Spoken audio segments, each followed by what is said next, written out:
Let's go out east and talk the Big East tournament, which will be March 8th through the 11th, obviously in Madison Square Garden. The interesting part about this tournament is Villanova has already advanced on Wikipedia. So if you go to Wikipedia and you pull up the bracket, the Big East bracket, you will see Villanova has already advanced past Georgetown and will face Creighton on Thursday.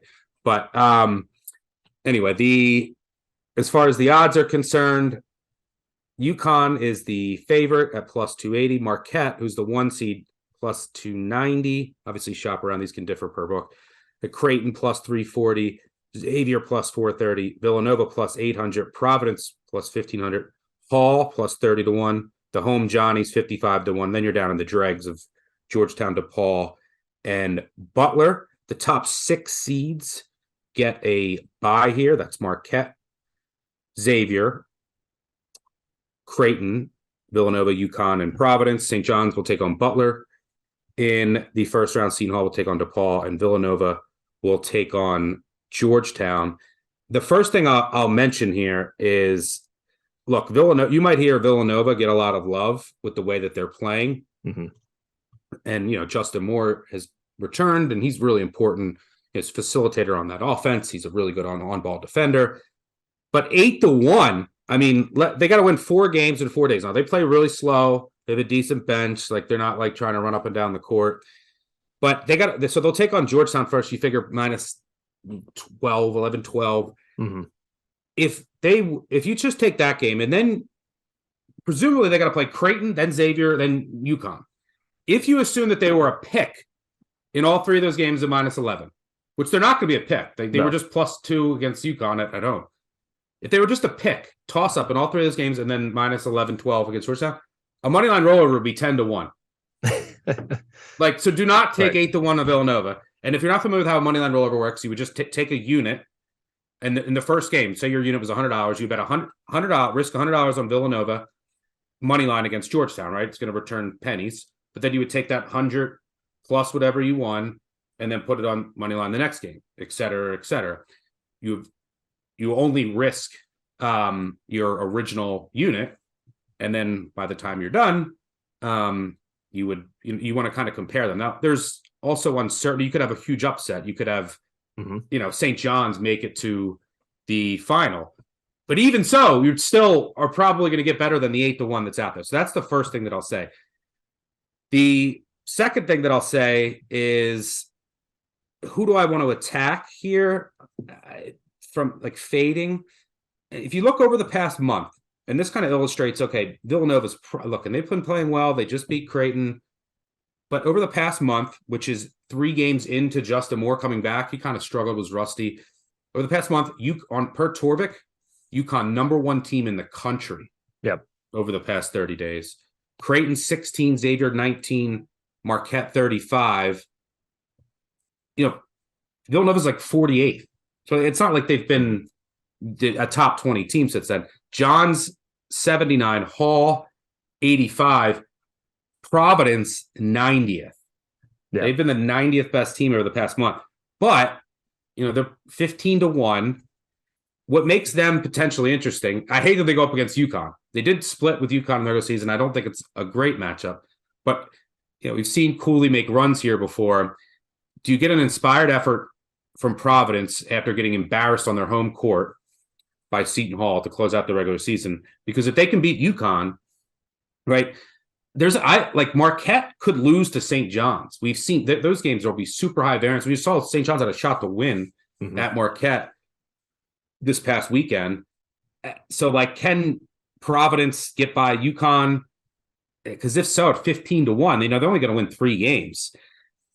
That might be interesting. I actually do show value in UConn because I think Marquette at the same price as UConn is crazy. So I actually show a tad, which is hardly ever happens with these teams at the top. But I show a little bit of value on UConn at its current price. In the bottom half, Xavier is getting healthier, playing well. You have Creighton there, but Villanova plays them tough.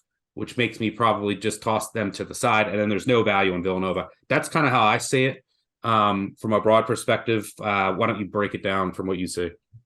Yeah, first of all, I think it's a tough league to pick. I think the top 4 of this league is awesome.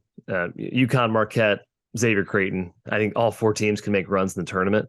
I agree with you on Nova. I'm not interested in this future from a value perspective. From the perspective of, I don't really think they're that good. I think they're getting a lot of press, and they're certainly better than they were in the non-conference, but they're not an elite team by any stretch. Providence always tough. And if you like them, just money line rollover. Exactly. Please just do that. Just do that instead. Providence is a tough team to peg.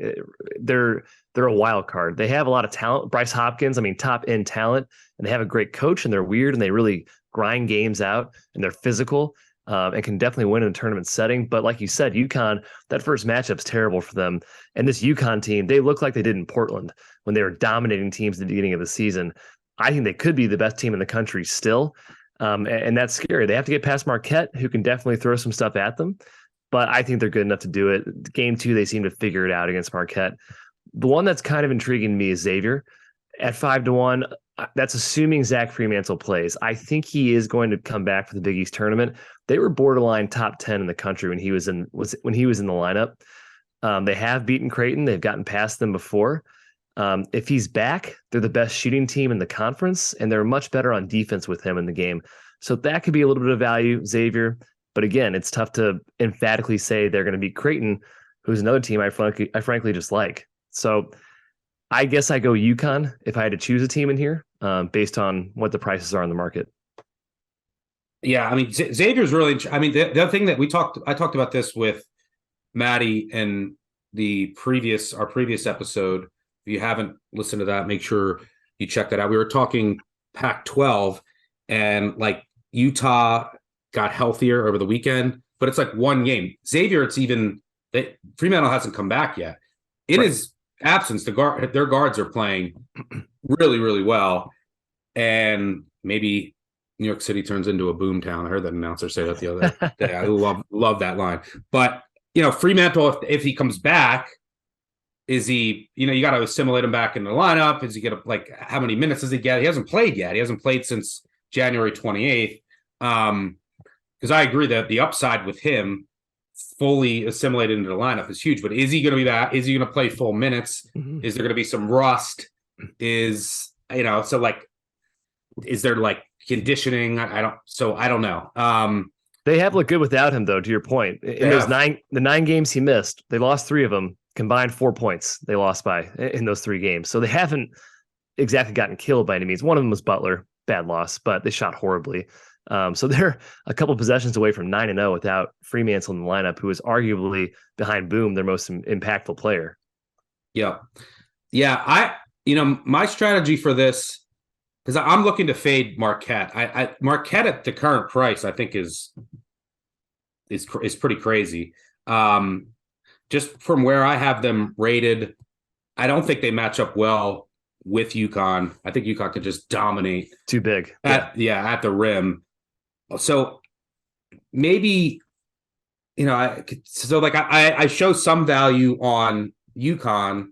And so I might end up playing UConn, and then also maybe a smaller play on Providence as just a dart. Because I want to fade Marquette at the top, because I do think if Providence can just put one inspired effort together, then, it's pretty, when you think about it, they're 15-1.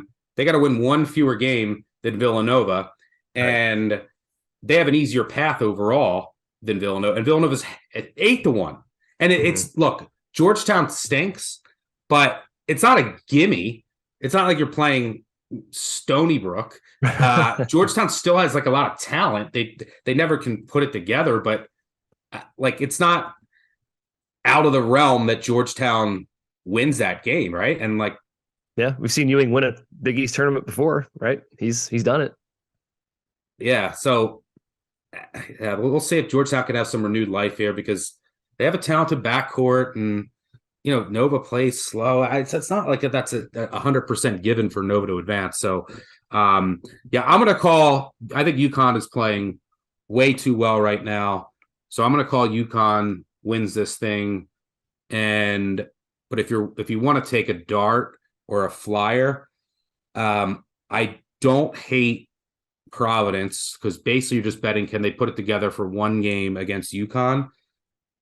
And, some people are always going to talk themselves into the Johnnies. It's in New York. Don't do it. They're just way too erratic and way too inconsistent. Like they could upset anybody. This is why, I want to fade Marquette too, because they could easily beat Butler and then beat Marquette. Mm-hmm. But like putting, them beating two more quality opponents in the Big East, I don't see it happen. Would you agree? I agree. Too erratic, and I think Mike Anderson knows he's on the way out. So who knows what factors in there are affecting the team. Yeah, look, like he has his style, but the Big East started doing they go to the coaches like talk, like they show what they're talking about during the timeouts on FS1, and like the difference between him and then Sean Miller, they like when Xavier was playing them, like Sean Miller is going into like, all right, we need to do this and specific like schematics, and then Anderson's like, all right, we got to rebound, and then like walks away. I'm like, tells you all you need to know. Yeah. All right, good stuff on the Big East. I guess I should have mentioned this for the Big West or Big East, but for either conference, any matchups in the first round or just down the line from a betting perspective that you're itching to potentially see? Not in particular. Like I said, I really, really like this top four, Xavier, Creighton, Connecticut in particular. And I really think if Fremantle comes back, Xavier is probably the team to beat. Well, and I agree that like if you just look at this market right now and then the narrative on Villanova, they're definitely overvalued overall. And you might have to hold your nose, but Georgetown probably is going to have value. Maybe we'll even get a juicier number in the first round. Is it 200-1? I mean, no, I mean like just against the number against Villanova. Oh yes, absolutely. They're going to be favored by double digits, 12 points probably. Yeah, seems high. Yeah, I think Georgetown played Villanova earlier this year. They lost by 4 at Nova, lost by 16 at home, but they're way more talented than they've played. So like you get a team like that, new life, fresh start, one game as a double digit dog. Nova plays, kind of grinds it out. I think Georgetown is probably going to be on my card, unfortunately, or fortunately, if they end up covering. They're great, but they hang tough in the first half, and then they will have moments. This is a lot last year where they'll score like 10 straight in the final minute to get in the back door. Right, that's just what they do. Yep.